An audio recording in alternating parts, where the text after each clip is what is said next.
সবসময় স্কেচিং করা হয় বলে হঠাৎ মনে হলো একটু ওয়াটার কালারের দিকে ফোকাস করি। আর ওয়াটার কালার বলতে আমার সবচেয়ে পছন্দ হচ্ছে লাইন আর্ট করা। সাধারণত এই আর্টের যিনি ইনভেন্টার ছিলেন তিনি হলেন আলেকজান্ডার গ্রানফিল্ড। আর এই পেন্টিংটার নাম হচ্ছে স্কার্স ইজ বিউটিফুল। তো সেখান থেকে ইন্সপায়ার্ড হয়ে ভাবলাম এটাকে একটু রিক্রিয়েট করি। দেখতে গেলে এই আঁকাগুলো ভীষণ সহজ মনে হয়, কিন্তু এই টেক্সচারের এই ধরনের স্ট্রাকচারগুলো আনতে সত্যি প্রচণ্ড অসুবিধা হয়। একটা সামান্য লাইনের মধ্যে দিয়ে যে কিভাবে একটা চেহারা ফুটিয়ে তুলতে হবে অ্যান্ড সেটা দেখতে কতটা ইজি লাগে আর করাটা কতটা ডিফিকাল্ট সেটা না করলে বোঝা সত্যিই মুশকিল।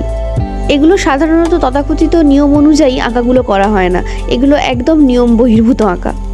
তাও টাফ হবে জেনেও একটু নতুনভাবে ট্রাই করলাম। এর কালার কম্বিনেশনটা একটু অন্যরকম করতে চেয়েছিলাম, কিন্তু কালার মিক্সিংয়ে কিছু ডিফল্ট থাকার কারণে কালারগুলো এরকম হয়ে গেল। তবে এটাও খারাপ লাগছে না খুব একটা।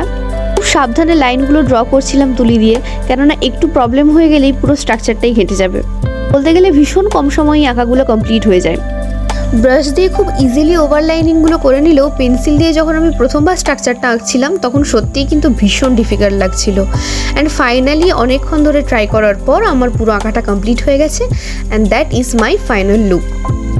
Really the scar is beautiful. হলে আবার দেখা হচ্ছে পরের ভিডিওতে। সবাই ভালো থাকবেন, বাই।